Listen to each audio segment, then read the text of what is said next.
na raw mas sasaya pa sa magkasintahang Rachel at Michelle mula Talaingod sa Davao del Norte matapos kasi ang mahigit isang dekadang pagsasama. Nitong Biyernes, sa wakas, haharap na sila sa dambana. Pero bago pa man magsimula ang seremonya, may nangyaring aberya. Habang nagmamarcha kasi ang groom na si Rachel papuntang altar, biglang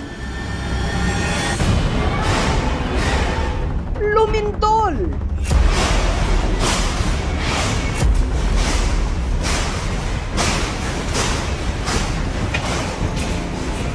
Nakatayo lang po ako. Nakatingin ako sa ibabaw kasi naratol na ba. Ang bride na si Michelle na natili raw kalmado. Nag-ano lang ako doon sa poste ng simbahan, sabay dasal na sana huminto na yung lindol.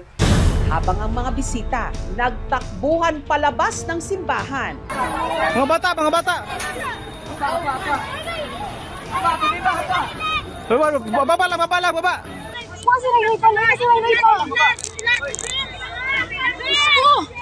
Nag-iiyakan na, naghahanapan na ng mga anak. May isang ninang kami na hinimatay. Bihikuan lang! Ang pader ng simbahan parang kinakalampag.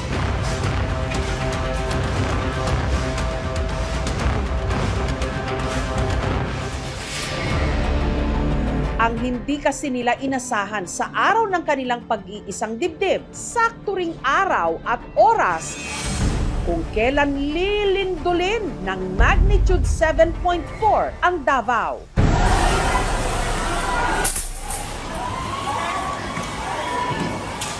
Panic na, tapos na kuan namin sir kung madayon pa ba ang kasal o dili. Sabi ng pare, sa labas na lang daw ituloy yung kasal. Baka may inaasahan pang mga aftershocks. Sabi ko, kahit saan sir, basta matuloy. Sina Rachel at Michelle pumuwesto na lang sa harap ng simbahan at doon nagpalitan ng kanilang wedding vows. Kahit pa paano natuloy din. Kahit pa may mga pagsubok na dumating, kahit na may malakas na lindol, sira-sira yung simbahan. Bisan pag lindol ng bubaha, sir, di gan mapungan. Siyempre ako masagi bakasyonan, di humagin ako siya. I love you. Love you too.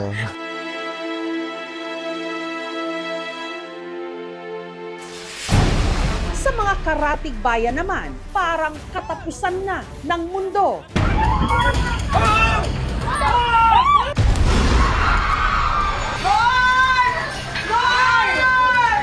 At ang epicenter ng lindol, pupuntahan natin mismo sa bayan ng Manay sa Davao Oriental. Hindi lang isa kundi dala-dalawang malakas na lindol ang tumama dito sa bayan ng Manay sa Davao Oriental kahapon. Ilang schools po damage, Secretary? Over 100 in Manay, Ma'am Jessica. 38 are totally damaged. Ang pagpapatuloy ng espesyal naming ulat tungkol sa lindol na tumama sa Mindanao. Sa aming pagbabalik.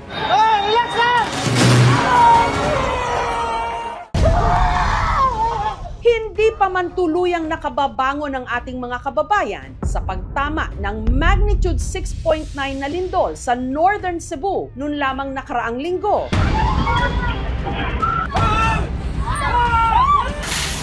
Grabe kusuga!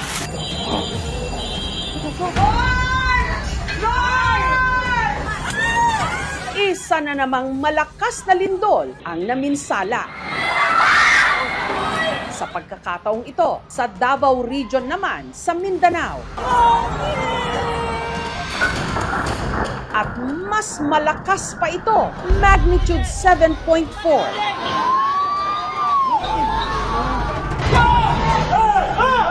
Ang mga transformer sa poste ng kuryente sa kalsadang ito sa Davao City sumabog.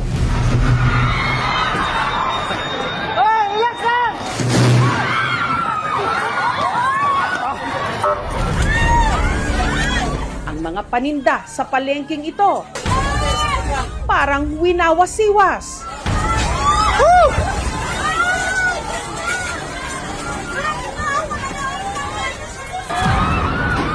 Halos yanigin naman ang eskwelahang ito kung saan may pasok pa man din ang maraming estudyante.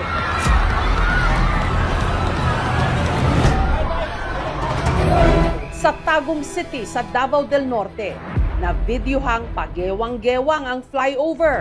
Tawan dagat niubas. Pati ang dagat sa Mati City sa Davao Oriental, biglang umatras.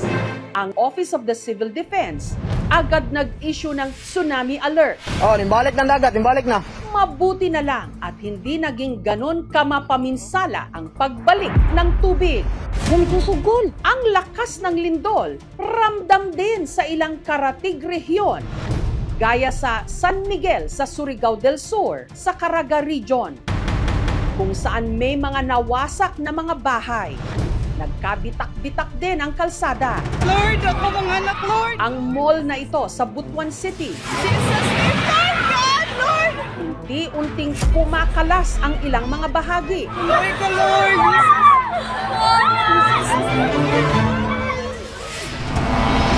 Sus, loh, mama. Hawak yun, ha? Hawak. At parang patikim pa lang yan. 10 oras lang kasi matapos ang magnitude 7.4 na lindol. Nasundan ito ng isa pa, magnitude 6.9 naman. At hindi raw ito aftershock lang, kundi lindol talaga. At ang tawag sa pangyayaring ito, doublet earthquake. Isang araw matapos yanigin ng doublet earthquake ang Mindanao, lumipad ako pa Davao. Doublet! Hindi lang isa kundi dalawang malakas na lindol ang tumama dito sa bayan ng Manay sa Davao Oriental kahapon. Yung una, umaga at magnitude 7.4. Yung pangalawa, gabi, magnitude 6.9.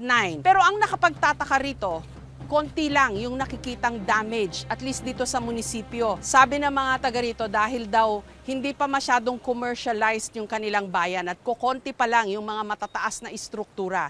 Gayunman, marami pa ring gusali, mga tahanan ang nagtamo ng pinsala. Salamat sa Diyos na minor injuries lang yung tinamo ng mga residente ng Manay, kahit sila po yung talagang napuruhan ng malakas na pagyanig ng lupa. Na-discharge na lahat, Dok, ano ho? Yung iba nag-voluntary discharge kasi maybe they want To go to their houses na. Magandang tanghali po. Sa aking paglilibot, nadatnan ko ang wasak-wasak na bahay na ito, pagmamay-ari ng pamilya ni Nanay Vilma. Kumusta po kayo? Sa awa ng Diyos, malungkot, ma'am. Oho. Mukhang malakas po yung tama na lindol sa bahay niyo, no ho? Nandun ako sa likod, naglalaba. Tapos Yung ho? mama ko, andyan, nakaupo. Mm. Pag ganun na nang nag-shake na yung lupa, Mhm. tumakbo ko pag ganito, hinanap ko yung aking mama. Mhm. Kasi dalawa na lang kami dito sa bahay. Nag-ano na yung mga ano sa taas, hindi naman siya na sagasaan ng ano. Hindi siya natamaan po Hindi. ng mga bato? Opo. Oh, nasa na po yung mama niyo? Andoon na, pinabakwit na namin doon sa bundok. Oh, yun na ho ba pinakamalakas na naranasan Yun, nyo? opo. Kasi Palagi ba- naman naglindol dito, pero yun ang talagang pinakamalakas. Hindi na ho pwedeng tirhan tong bahay Hindi na nyo? Oh. Sa isang eskwelahan, naabutan ko ang inspection na isinagawa ng 4 na cabinet secretaries. Sina DPWH Secretary Vince Dizon, DSWD Secretary Rex Gatchalian, DepEd Secretary Sani Angara, at Mindanao Development Authority Secretary Leo Magno. The initial assessment is at least for structural issues, infrastructure issues. The roads are passable, the bridges are passable. Right now, at least goods and relief can flow into the affected areas, especially in Davao Oriental from Davao. Nagbiyahe po kami from Davao City to here. Considering na malakas yung lindol, wala ho masyadong visible na damage. Bakit ho kaya? Despite the 2 doublet daw ho, dalawang malakas na lindol. I cannot say. Pero bakit ho? I cannot say. Well, awa ng Diyos. Awa ng Diyos. Okay tayo dito. Okay ho pagkakagawa kaya ng mga structure? Ganun po It's ba? possible, or maybe it's also because the effects of the quake were not as strong as the one in Cebu. No? But we will leave that up to to the Experts. FIVOX and the expert. Tama ho ba isipin na dahil handa yung mga tao o sanay na sila sa lindol this part of Mindanao, kaya wala hong masyadong casualties and damage Katulad to ng property? sinabi ni Sec Vince kanina, hintayin siguro natin kung ano yung tama talagang assessment. Pero siguro, dahil na rin sa biyaya ba ng Diyos, nagpapasalamat kami na hindi masyado malaki ang danyos. Ilang schools po damage, Secretary? Over 100 in Manay, Ma'am Jessica. 38 are totally damaged. I think the next week is important for assessment. Makita talaga ano yung usable pa, ano yung hindi na usable. Secretary Gatchalian, ilan po ang affected na families, Ang individuals? total affected as of this morning was 83,000 families. Pero ang nasa loob ng evacuation center, around 7,000.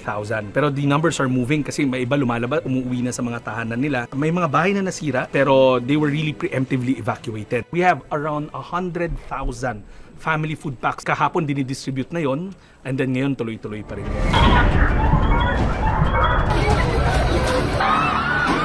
Hindi bababa sa 7 ang namatay.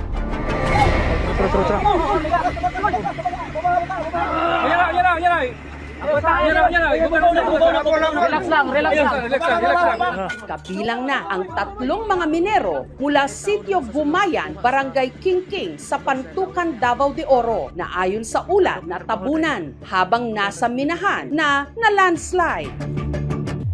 Isa sa kanila ang 28 anyos na anak ni Clarita na si Noriel. Gahapon ramang ko sa hapon nagkuang ko sa akong anak, nakabati ko sa kuan nga kanang kuan daw ako daw anak na datugan daw mo tong nagkarakara kong apas dire para lang ko makakita sa akong anak. Naghinihila ko dihag taman unya naglimbag-limbag ko.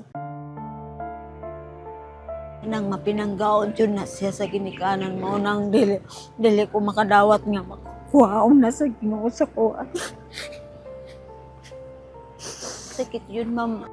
Makuhaan tag anak nga pinangga na ako na nga maudyoy na katabang sa akong. Ang kasamahan namang minero ni Noriel na si Johnny, suwerteng nakaligtas. Ulit lang kong linog. Kasi suga, kapanampit ko, ginoo, tabangin ko. Aron mo dagan, makatago.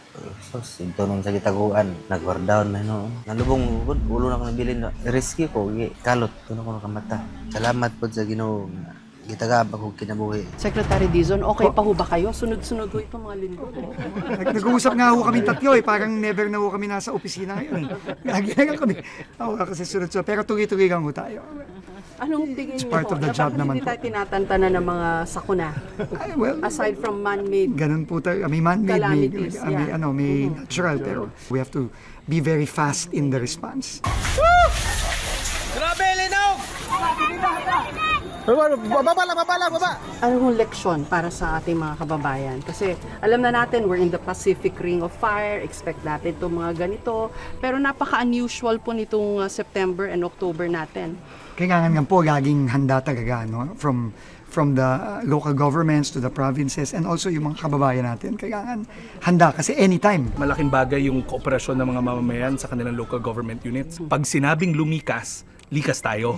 Wala nang patigaasan ng ulo na wala pa naman yung sakuna. Structural, kailangan siguro yung standards natin, medyo paigtingin natin to withstand stronger earthquakes, stronger typhoons. I think that's one of the lessons. Less kurakot na po. Opo, Oh, definitely. Sa lahat. 100%. Across the board yun. Across the board dapat yun. Thank you po. Thank you, Salamat ma'am. po.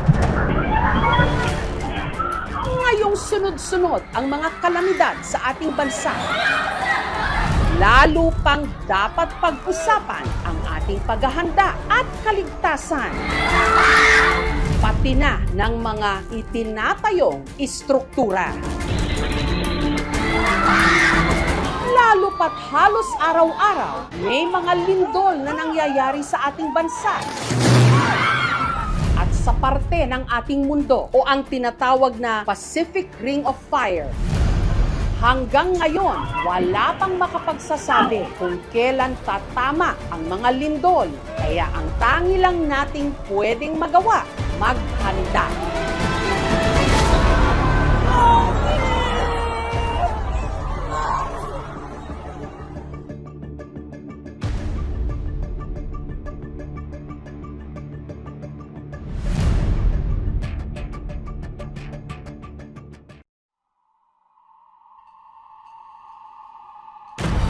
Sepe, Pang ilan na ba yun?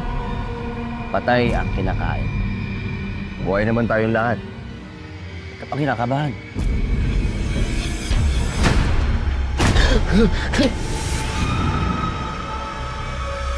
Huwag mong kalimutan. Yan ang gustong mangyari ng kalaban. May isa pa kain. Isang ano? Isang kagaya mo.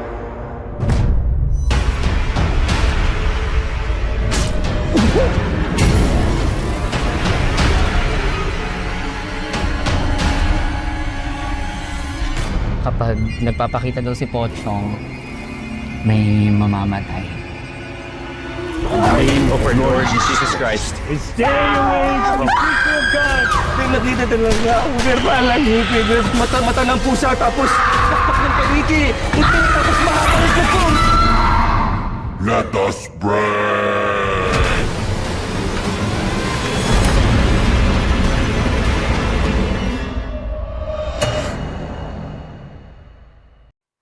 Thank you for watching, mga kapuso. Kung nagustuhan niyo po ang videong ito, subscribe na sa GMA Public Affairs YouTube channel. And don't forget to hit the bell button for our latest updates.